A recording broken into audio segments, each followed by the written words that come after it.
말씀은 열왕기상 8장 10에서 11절 말씀입니다. 우리가 다 찾으셨으면 함께 읽도록 하겠습니다.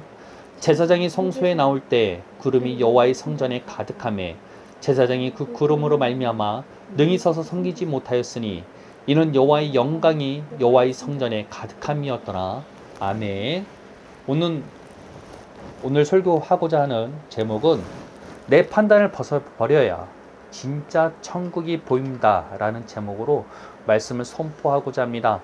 방금 전에 우리가 읽었던 이 본문에서는 솔로몬의 성전이 완공됨과 함께 하나님의 영광이 그 성전에 가득하였다라는 내용으로 이제 나오게 됩니다. 제사장들이 하나님의 영광으로 인해서 서서 하나님을 섬기지 못할 정도로 하나님의 임재가 그 성전에 가득하였다고 합니다. 그리고 나서 그 뒤에 나오는 부분이 이런 솔로몬이 하나님 앞에서 기도하는 부분들이 나와요. 근데 이 부분이 너무나 성숙합니다. 자신의 백성들이 나중에 넘어지더라도 하나님 앞에 이 성전에서 용서를 구하면 하나님께서 용서해 주시고 그들을 잘 보살펴 달라. 그 후손들도 마찬가지로 그와 같은 걸 하나님께 간구하게 됩니다.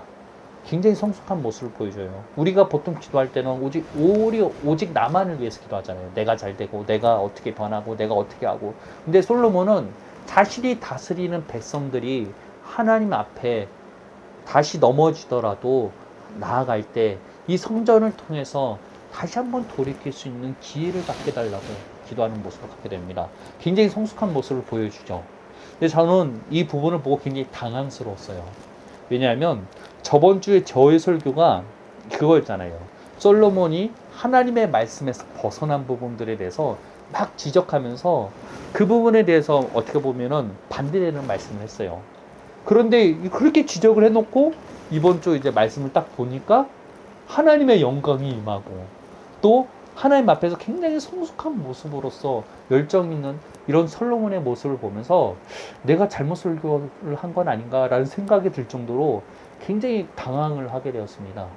그런데 그러면서도 제 안에 깨달아지는 것이 있었어요. 그것이 무엇이었냐면 나의 판단과 하나님의 판단이 다를 수가 있다는 거예요. 우리의 판단은 굉장히 제한적이고 어떻게 보면 작은 부분을 보고 판단할 수 있을지 몰라요. 그러나 하나님은 우리와는 다른 시각을 갖고 계시죠. 하나님은 우리의 인생을 보실 때 한 부분만 보시는 게 아니라 우리 인생 전체를 보시는 분이라는 거예요. 그렇기 때문에 우리의 판단과는 같을 수가 없어요. 우리는 시간 속에 살고 있기 때문에 그 작은 부분, 그 찰나의 순간을 보면서 왜 저렇게 사냐? 정신 못 차렸네 하면서 함부로 판단이 나오지만 하나님께서는 인생의 전체를 보시기 때문에 우리와 다른 판단을 할 수 있다는 것입니다. 그렇기 때문에 우리가 봤을 때 솔로몬은 정말로 어떻게 보면 다윗 이후로 그 이스라엘 백성이 넘어지게 할 만한 것들을 많이 이제 어떻게 보면 원인 제공을 하는 사람, 그 정도로 생각할 수 있을지 모르겠지만 하나님 앞에서는 아름다운 하나님의 사람으로 보일 수 있을지 몰라요. 그가 지었던 그 성전을 통해서 하나님께서는 영광으로 임하심으로써 솔로몬의 성전이 잘못된 것이 아니라는 것을 증명해 주셨죠. 사실 우리 인간적으로 관점으로 봤을 때 참 이 솔로몬의 성전이 참 말이 많아요. 그 두로라는 나라, 그 나라의 성전 양식과 솔로몬의 성전 양식이 너무나 비슷한 거야. 모양이 너무 똑같아. 그리고 그 두로의 기술자를 통해서 만들어진 그 물건들이 성소에 기존 모세가 지었던 성소에는 없었던 것들이 만들어진 거 보면서 이게 맞는 건가라는 생각을 우리는 할지 모릅니다. 왜냐면 우리가 봤을 때 하나님의 방법이 아닌 것 같아. 그리고 모세의 성소를 만들었을 때는 항상 하나님께서 세밀한 부분까지 이렇게 만들어라 막 말씀하시고 이스라엘 백성은 거기에 순종하는 모습을 보입니다. 그래서 그 결과가 하나님의 영광이었는데 솔로몬은 그런 하나님의 명령이 없어요. 그럼에도 불구하고 하나님께서는 그 솔로몬의 성전에 영광으로 임하심으로 말미암아 그곳이 하나님의 성소임을 공표하는 일을 하시게 된 것입니다. 하나님의 판단은 우리의 판단과는 달라요. 우리가 보았을 때는 정말로 작은 부분, 우리가 보았을 때는 막 이것들을 막 집어낼 수 있을지 모르겠지만 하나님은 우리와는 다른 것을 보신다는 것입니다. 솔로몬의 그 열정, 하나님을 사랑하는 그 모습을 보았기 때문에 저는 하나님께서 그에게 영광으로 임하심으로 말미암아 너가 행한 것이 잘못된 것이 아니라는 것을 보여주신 건 아닌가 생각을 해봅니다. 하나님의 판단과 우리의 판단은 굉장히 차이점이 있다는 것입니다. 사실 솔로몬뿐만이 아니죠. 그의 아버지 다윗도 마찬가지라고 생각을 합니다. 만약에 다윗이 오늘날의 정치인이었다면 어떤 일이 일어났을까요? 다윗은 굉장히 훌륭한 왕이기도 했지만 굉장히 잘못한 치명적인 실수를 했던 사람이기도 합니다. 그는 밧세바라는 여인을 보게 되었고 그 여인이 남편이 있는 여자임에도 불구하고 자기가 함부로 취하는 일이 일어나게 됩니다. 그리고 자기의 죄를 숨기기 위해서 막 가증가지 방법들을 막 사용해요. 근데 이것이 통하지 않자 밧세바의 남편 우리아를 죽여버리죠.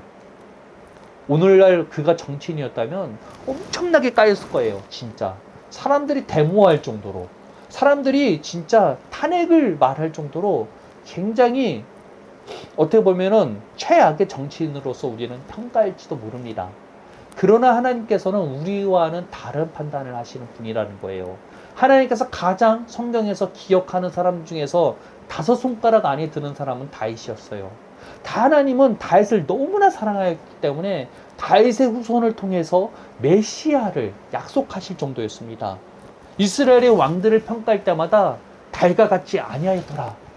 다윗은 이렇게 나를 사랑하였고 이렇게 말씀에 순종적인 사람이었는데 이 왕은 그렇지 아니하더라. 다윗이 기준이었어요.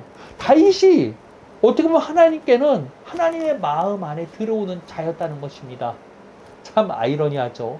우리가 평가했을 때는 최악의 사람으로 보일지 모르겠지만 하나님께는 가장 아름다운 예배자, 가장 아름다운 왕으로서 하나님은 평가하신다는 것입니다. 이와 같이 우리의 판단과 하나님의 판단은 차이점이 너무나 크다는 거예요. 제가 이번 주에 새롭게 하소서에서 그 사츠키의 간증을 보게 되었습니다. 래퍼예요. 고등 래퍼에 등장해서 이렇게 래퍼로 이렇게 유명했던 사람인 것 같아요. 근데 제가 사실 고등 래퍼를 보지 않아서 이 사람이 얼마나 인지도가 있고 얼마나 막 실력이 있고 이런 건 모르겠어요. 그런데 탁 등장하자마자 그 좀 뭐랄까 외모에서 나오는 그게 좀 강렬하더라고요. 얼굴이나 팔, 목에 문신들이 있는데 그 문신들이 모두 어떻게 보면은 하나님을 대항하는 문신들, 특히 목에 있는 부분들이 좀 심하더라고요. 이게 사탄교회 심볼을 목에다가 해놨더라고요. 그래서 어떻게 보면 우리는 그 사츠키의 외모를 보았을 때는 우리도 모르게 정죄하거나 판단할지 모르죠. 그러나 그녀의 이렇게 간증들을 보았을 때 참 제 마음이 참 아프고 아련했던 것 같아요. 어린 시절에 그 알코올 중독에 빠진 아버지가 가정폭력을 했던 그런 유년 시절, 그리고 테니스 코치의 그런 너무 심한 학대, 그리고 그 학교 폭력으로 인해서 고통받았던 그런 나날들에 대했을 때 참 마음이 아팠어요. 근데 이 아이가, 이 사츠키가 이제 성인이 됐는지는 모르겠어요. 아무튼 고등 래퍼를 통해서 이제 여기에 출연하게 되었는데 그걸로 인해서 어느 정도 인지도를 이제 갖게 되었던 것 같아요. 래퍼로서 활동할 수 있는 기회를 갖게 된 거예요. 자신이 갖고 있었던 그동안의 분노를 이 랩을 통해서 폭발할 수 있었던 거예요. 사람들이 주목하게 되었죠. 그런데 이 일을 통해서 어떻게 보면 이분에게 그 꼬임이 들어왔던 것 같아요. 어떤 아는 오빠라고 하죠. 그 사람이 마약을 권유하게 된 거예요. 이 마약은 이 마약이라는 말도 안 하고 이거 하면은 막 뭐가 좋고 막 통증도 없어지고 막 이런 식으로 막 꼬임을 해서 아무것도 모르는 이 아이한테 마약을 권유했다고 합니다. 그래서 이렇게 마약을 딱 이렇게 들이키자 잘 가라는 소름 돋는 말을 함으로 말미암아 이 여성이 이 마약 중독에 빠지게 되었다고 합니다. 이 마약 펜타닐이라는 마약이었는데 이 마약은 진짜 한 번 딱 흡입하면 빠져나올 수가 없는 너무나 강렬한 마약이라고 해요. 제가 예전에 유튜브에서 이 펜타닐 관련된 걸 보게 되었는데 이 마약 단속을 하는 경찰이 이 마약이 순간 이게 그 마약 가루가 코에 들어갔나 봐요. 바로 이렇게 쓰러지더라고요. 그리고 이게 너무 강렬해서 이 경찰을 이제 마약 그 중독 그 프로그램으로 넣었다고 해요. 마약을 하려고 하지 않고 오히려 마약하는 사람을 잡으려고 하는 경찰이 순식간에 마약을 한번 딱 흡입하면 중독시켜버리는 강렬한 마약이 이 펜타닐이라는 거예요. 이 펜타닐에 빠지면 2년 안에 죽는데요, 보통. 너무 강력해서. 이거를 빠지면 온몸이 막 중독돼서 우리 가끔 유튜브에 유명하잖아요. 어떤 미국 거리에는 막 좀비 거리라고 해가지고 사람들이 이렇게 막 굳어있는 모습들 막 보잖아요. 그게 펜타닐 마약 때문이라는 거예요. 근데 이 여성이 이 펜타닐 마약에 걸려서 굉장히 이 마약에 취해 있었나 봐요. 근데 이 마약에 취하니까 막 별의별 짓을 다 했는데 그 중에서 하나가 문신이었어요. 깨어나 보면 얼굴에 문신이 있고 깨어나 보면 여기 문신이 있고 근데 그런 것들이 다 하나님을 막 그 대항하는 문신들 마귀의 심볼들만 이렇게 하게 되는 거예요. 근데 더 이상 여기에서 이렇게 살면 안 되겠다라는 생각으로 이 마약에서 벗어나려고 해도 벗어나지 않고 그래서 뭐 너무 죽고 싶어서 막 자살까지 하려고 하는데 하나님의 강권적인 도움으로 인해서 이 마약 중독에서 벗어났다고 합니다. 그러면서 지금은 하나님 앞에서 얼마나 신실하게 예배드리고 하나님을 높인지 몰라요. 그녀가 다시 회개하고 돌이키고 자신의 삶을 랩으로 이렇게 하는 모습을 보면서 저는 굉장히 눈물 흘리면서 보게 되었습니다. 우리는 어떻게 보면 마약 중독에 빠졌을 때의 그 아이, 사츠키라는 아이를 봤을 때 참 우리는 판단하고 우리 멋대로 어떻게 저렇게 사냐 하면서 우리는 함부로 판단할지 몰라요. 그러나 하나님께서는 그녀의 인생 전체를 보시는 분이에요. 하나님께서는 우리와 같이 판단하지 않으시고 그 사츠키라는 여성을 품어주시고 그 사츠키라는 여성을 사랑해 주신 분이라는 거예요. 우리의 판단과 하나님의 판단은 다르다는 거예요. 사실 우리 모든 인간은 하나님 앞에 다가갈 수도 없는 존재들이었어요. 사실 모두가 죄인이었죠. 누가 마약을 더하고 막 살인을 하고 막 별짓을 다 한다고 해서 뭐 그 사람이 나와 큰 차이가 없다는 거예요. 모두가 하나님 앞에서는 죄인이었고 모두가 하나님 앞에 설 수 없는 존재들이었다는 거예요. 그러나 그 하나님의 진노와 하나님의 심판, 하나님의 판단을 예수님께서 대신 감당하심으로 말미암아 우리는 기회를 얻게 된 존재들이라는 거예요. 그런 기회를 얻게 된 우리들이 누구를 함부로 정죄하고 판단할 수 있는 권리가 있겠습니까? 우리에게는 그러한 권리 자체가 없다는 것입니다. 우리는 우리가 판단하는 것을 내려놔야 돼요. 우리는 정말로 작은 부분, 어떻게 보면 별것도 아닌 부분을 보고 이 사람이 전체인 것처럼 판단해버리죠. 사실 이 말씀을 딱 깨달았을 때 이게 저에게 주시는 메시지라는 게 깨달았었어요. 저도 가장 많이 하는 죄 중에 하나가 다른 사람을 판단하는 거예요. 제가 가지고 있는 기준으로 미달되었을 때 왜 저렇게 사냐라는 말이 생각이 저도 모르게 나와요. 그리고 제가 갖고 있는 영적인 이런 은사들이 나도 모르게 이 사람을 판단하게 돼요. 근데 우리가 아무리 신령한 은사를 갖고 그런다 할지라도 이 사람을 본다 할지라도 그 부분은 너무나 작은 부분이라는 거예요. 그렇기 때문에 우리는 사람을 함부로 판단해서도 안 되며 우리는 우리의 자신을 알아야 된다는 거예요. 하나님께서 우리를 위해서 희생하지 않으셨다면 우리는 지금 여기에 있을 수도 없는 존재들이라는 거예요.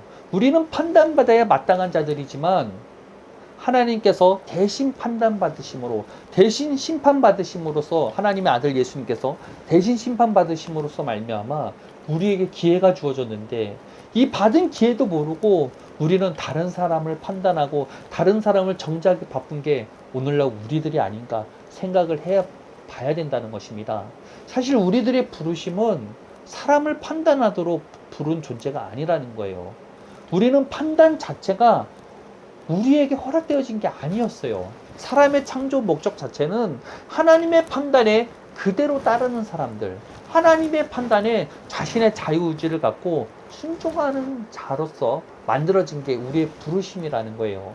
아담과 하와를 생각해 봅시다. 그들은 범죄하기 전에 자기의 벌거벗음을 부끄러워하지 않았어요. 자기가 뭐 벌거벗은 것 같고 얼레리 꼴레리 이런 게 있었을까요? 전혀 없다는 거예요. 그러나 그들이 범죄하고부터 그들은 자신의 벌거벗음을 판단하기 시작한 거죠. 선악을 알게 하는 나무의 열매를 먹게 된 것은 어떻게 보면 죄를 짓게 됨으로써 인간은 스스로 판단하고 분별하는 존재가 되어버렸다는 것입니다. 오늘날 자기가 좀 뭘 안다고, 자기가 뭘 경험했다고, 자기가 다른 사람보다 우월하다고 판단하는 사람들은 어떻게 보면은 영적인 게 아니라는 거예요. 어떻게 보면 가장 낮은 수준의 사람이라는 거예요. 예수 그리스도의 오심은 우리가 이전으로서 돌이키기 위해서 오신 거예요. 단순하게 우리가 예수 믿고 천국 가는 것이 아니라 예수 믿고 믿음으로 말미암아 우리가 창조 목적대로 다시 돌아가게 하는 것이 예수님의 십자가의 목적이었다는 것입니다. 그 말은 우리가 더 이상 남을 판단하는 것이 우리의 부르심이 아니라 하나님의 판단을 전적으로 맡기는 것이 우리의 부르심이라는 거예요.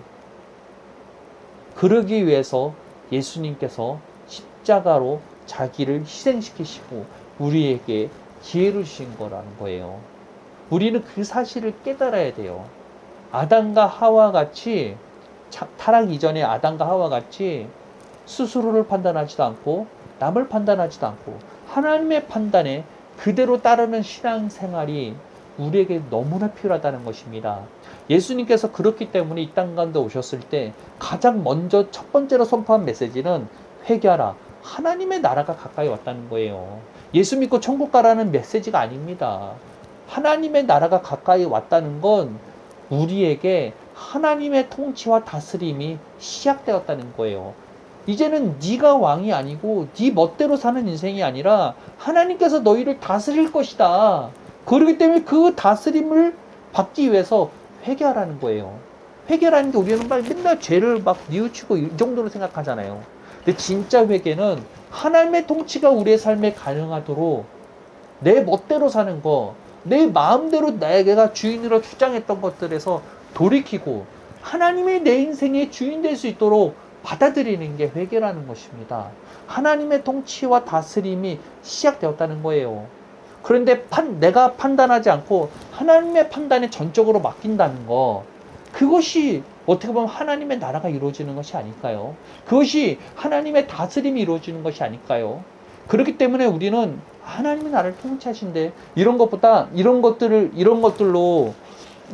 좀 이렇게 뭐랄까 두리뭉실하게 생각할 게 아니라 판단으로 생각을 해봐야 된다는 거예요. 나는 정말로 하나님의 판단에 내 자신을 전적으로 맡기는 자인가? 내가 함부로 내가 주인이 되어서 판단하고 심판하는 자가 아닌가를 잘 생각해 봐야 된다는 것입니다. 여러분은 정말로 하나님의 판단을 신뢰하십니까? 여러분이 스스로 판단하는 자입니까? 아니면 하나님의 판단에 자신을 맡기는 자인지를 우리는 스스로를 점검하고 살펴봐야 된다는 거예요. 그렇다면 우리는 이제는 하나님의 판단에 우리 자신을 맡기는 자가 되어야 되겠죠. 하나님의 판단에 우리 자신을 맡기는 게 실제로 하나님의 통치와 다스림을 받는 거라면 이거는 너무나 중요하다는 거예요. 그런데 우리가 하나님의 판단대로 산다고 그러면 오해하는 것들이 있을 수가 있어요. 내가 하나님의 판단에 맡긴다. 그럼 실시간으로 주님의 음성을 듣고 실시간으로 주님의 인도함을 받아야 하나님의 판단을 받는 것은 아닌가라는 생각을 할지도 몰라요. 왜 하나님의 음성이 계속 이렇게 듣고 피드백이 와야 내가 함부로 판단하는 거 하나님의 판단에 따를 수 있기 때문이에요. 근데 진짜로 이 하나님의 판단을 그대로 따르는 삶을 사는 건 무엇인가 신령하고 실시간으로 주님의 음성을 듣는다고 해서 되는 게 아니라는 거예요. 하나님의 판단을 그대로 따르는 삶은 하나님의 말씀에 따라 따르는 삶이라는 거예요. 하나님의 판단은 이 말씀을 통해 들어있습니다. 특히 예수 그리스도를 통해서 우리에게 주어진 약속들이 하나님의 판단이라는 거예요. 우리는 예수 그리스도를 통해서 더 이상 죄인이 아니에요. 이게 하나님의 판단이에요. 우리는 예수 그리스도를 통해서 이제는 하나님의 자녀가 되었다는 거예요. 이게 하나님의 판단이에요. 우리는 예수 그리스도를 통해서 하나님의 놀라운 그 기업을 이어받을 자라는 거예요. 하나님이 우리 아버지니까 아버지의 재산을 이어받고 아버지의 것이 다 우리의 것이라는 거예요. 아버지가 갖고 있는 모든 소유가 나의 것이라는 것이 판단이라는 거예요. 개꿀이죠. 하나님의 판단에 우리 자신을 맡길 줄 알아야 돼요. 하나님의 판단에 우리 자신을 맡길 줄 안다는 건 그 복음을 통해서 나를 판단할 줄 알아야 된다는 거예요. 우리는 판단하면 부정적인 생각이 있죠. 물론 우리가 하는 판단이 부정적이죠. 그러나 하나님의 판단은 다르다는 거예요. 우리는 구약의 그 무서운 하나님, 막 심판하시는 하나님을 생각하지만 그 심판하시는 하나님이 우리를 위해서 예수 그리스도를 주셨어요. 그리고 그 하나님께서 예수님을 통해서 우리를 보시기로 작정하셨다는 거예요. 하나님의 시선, 하나님의 판단을 항상 예수 그리스도라는 렌즈를 통해서 하시게 되어 있다는 거예요. 우리가 선글라스를 끼면, 검정 선글라스 끼면 세상이 검정해 보이고, 빨간색, 노란색 하면 그 색깔에 따라 세상이 보이는 것처럼 하나님의 시선은 예수 그리스도라는 렌즈를 통해서 우리를 반드시 보게 되어 있다는 거예요. 예수님을 믿는 모든 자들에게 하나님은 예수 그리스도의 렌즈를 통해서 우리를 보시고 있다는 것입니다. 하나님의 판단에 우리의 판단을 일치시키시길 바랍니다. 여러분, 남들을 판단하는 자에서 벗어나기 위해서는 스스로를 판단하지 말아야 돼요. 사도 바울은 이런 고백을 하는데요. 고린도전서 4장 3절에서 4절 말씀을 제가 좀 읽어드리도록 하겠습니다. 제가 읽어드리겠습니다. 너희에게나 다른 사람에게나 판단받는 것이 내게는 매우 작은 일이라. 나도 나를 판단하지 아니하노니 내가 자책할 아무것도 깨닫지 못하나 이로 말미암아 의롭다함을 얻지 못하노라. 다만 나를 심판하실 이는 주시니라. 이게 무슨 말이냐면 다른 사람이 나를 판단하는 것도 나는 별것도 아니라고 생각한다. 나도 나를 판단하지 않고 오직 하나님만이 나를 심판하시고 판단하신다라는 고백이라는 거예요. 사도 바울은 복음이 하나님의 심판이고 복음이 하나님의 결정이라는 걸 너무나 잘 알고 있었어요. 예수 그리스도를 통해서 주어진 그 모든 기업으로 말미암아 바울에게 이미 하나님의 선고, 재판은 끝났다는 거예요. 그렇기 때문에 바울은 스스로를 판단하지도 않고 남이 나를 판단하든지 신경 쓰지 않는다고 합니다. 왜? 가장 최고의 법정에서 이미 하나님께서 땅땅 심판하셨기 때문이에요. 이와 같이 우리 역시 세상에서 가장 높은 법원인 하늘나라의 법원에서 선고된 그 약속을 받으셔야 된다는 거예요.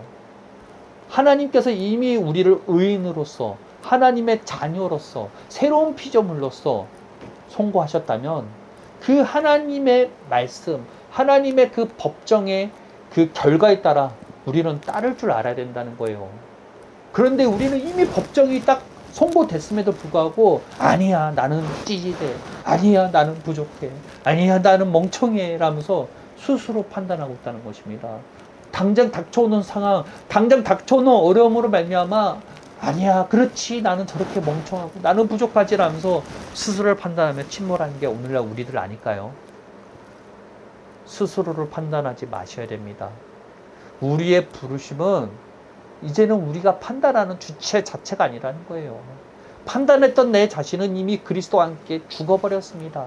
우리는 이제 더 이상 이전과 같은 삶의 부르심이 우리의 부르심이 아니라는 거예요. 아담과 하와가 온전히 하나님의 판단에 순종하고 따랐던 것처럼 자신의 벌거벗음도 스스로를 판단하지 않았던 아담의 부르심이 지금 오늘날 우리의 부르심이기도 한다는 것입니다. 그렇기 때문에 우리는 다른 사람 역시도 판단할 수가 없는 거예요. 왜? 그 역시 하나님께서 이미 판단하셨기 때문이에요. 하나님께서 그 사람 역시 예수 그리스도를 통해서 이미 하늘나라 재판에서 선고가 끝났다는 것입니다. 그렇기 때문에 우리는 그 사실을 믿고 다른 사람 대할 때도 하나님이 그를 사랑하시고 하나님께서 그를 자녀 삼은 사람들을 함부로 판단하고 재판하는 자가 되지 않도록 우리 자신을 점검해야 된다는 것입니다. 진짜로 이 땅 가운데서 하나님 나라의 삶을 살고 싶습니까? 이 땅 가운데서 하나님의 인재가 무엇인지를 깨닫고 싶습니까? 판단을 내려놓으시길 바랍니다. 스스로를 판단하지도 마시고 남을 판단하는 것 하지도 마시길 바랍니다. 내가 판단하는 나를 예수님 안에서 부인해 버리시고 이제는 하나님의 판단을 받아들이셔야 돼요.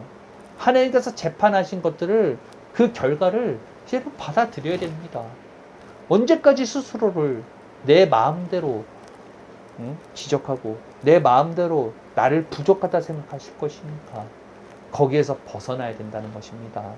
진짜로 천국을 보려면, 진짜로 하나님의 나라를 내 삶 가운데 보려면 판단을 내려놓으심으로 말미암아 하나님의 판단이 우리를 지배하도록 하시기를 예수님의 이름으로 축복하겠습니다.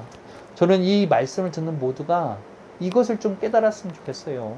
하나님의 통치와 다스림을 받는다는 거 뭐 할지 몰라요. 그러나 판단이라는 주제를 통해서 여러분을 좀 더 이렇게 찝어보시길 바랍니다. 저 자신도 아직도 참 많이 부족한 것 같아요. 판단과 관련된 설교를 몇 번 해봤지만 아직도 다른 사람을 판단하고 내 스스로를 판단하고 스스로 그 낮은 자존감으로 찌그러져 있는 내 모습들을 보면서 아직도 저는 제가 갈 길이 멀다고 생각을 하고 있습니다. 그러나 우리는 우리의 부르심을 따라 폭대를 향해서 달려가야 돼요. 우리에게는 이미 하나님께서 주어진 약속들이 있고 하나님께서 우리에게 주어진 놀라운 그 축복들이 있다는 것을 기억하셔야 된다는 것입니다. 그것을 보시고 달려가시길 바랍니다. 자기를 부인한다는 것은 우리가 막 정말로 막 힘든 일을 버티고 이런 게 자기 부인이 아니에요. 내 판단을 내려놓고 하나님의 판단을 받아들이고자 하는 그것이 자기 부인이고 자기 부인의 몸부림이라는 것입니다. 우리의 신앙생활을 이제는 바꿀 줄 알아야 돼요. 정말로 그냥 노력한다고 될 게 아니라 진짜 그 복음을 깨달을 줄 알아야 된다는 것입니다. 우리에게 주어진 게 얼마나 놀랍고 우리가 무엇을 버리고 무엇을 내려놔야 될지, 하나님께서 우리에게 버리시길 원하는 건 우리가 하는 일을 다 내려놓고 아무것도 하지 않고 주님을 바라본다 이런 개념이 아니라는 거예요. 하나님께서 정말로 바라시는 건 우리가 어떤 일을 하든 어떤 직업을 가지든, 물론 도덕적으로 문제 있는 직업을 가지면 안 되죠. 그러나 일반적인 일이라면 어떤 일을 하든지 간에 내가 스스로 판단한 그 보좌에서 내려와서 하나님께 판단을 맡겨드리는 거예요. 하나님이 나의 왕으로서 섬기는 거예요. 왕으로서 그분의 선고와 그분의 판단, 그분의 심판을 그대로 받아들이는 거예요. 하나님의 판단은 복음이라는 걸 기억하시길 바랍니다. 하나님의 판단은 이미 말씀에 다 나와 있어요. 하나님의 자녀된, 하나님의 놀라운 그 부르심을 받는 거, 죄에서 자유함을 얻는 거, 죄의 결과로부터 자유함을 얻는 거, 더 이상 병의 지배를 받는 것이 아니라 이제는 그 병으로부터 자유함을 받는 거, 죄의 지배, 죄의 결과물에서 이제는 나음을 받는 것들이 우리에게 이루어진 하나님의 재판 결과라는 것입니다. 그것을 기억하시고 이제부터 우리의 신앙의 생각을 바꾸시길 바랍니다. 자신의 삶에 스스로 판단하는 것을 내려놓으시길 바랍니다. 거절하시길 바랍니다. 거부하시길 바랍니다. 하나님이 우리를 다스릴 수 있도록 하나님의 판단을 적극적으로 받아들일 때 하나님의 나라가 나와 그리고 이 설교를 듣는 모든 이들에게 시작됨을 예수님의 이름으로 선포합니다. 모두가 그 하나님의 나라와 그 통치 가운데서 날마다 하나님의 나라를 확장시키시기를 예수님의 이름으로 축복하겠습니다. 기도하겠습니다. 하나님 감사합니다. 하나님의 놀라운 사랑과 은혜는 우리에게 이미 주어졌습니다. 이제는 더 이상 우리가 스스로 판단하지 않겠습니다. 당장 닥쳐오는 상황과 어려움으로 스스로를 낮게 보고 낮은 자존감으로 괴로워했던 나를 회개하고 돌이킵니다. 이제는 하나님의 판단을 전적으로 수용하겠습니다. 하나님은 나를 자녀 삼으셨으며 하나님은 나를 새로운 피조물이라 말했으며 나를 의인이라 했습니다. 그 사실을 받아들이겠습니다. 지금 여기에서 날마다 주님과 교통하며 교제하는 사람으로서 살아가는 것이 나의 부르심인 줄을 알며 예수님의 이름으로 기도합니다. 아멘.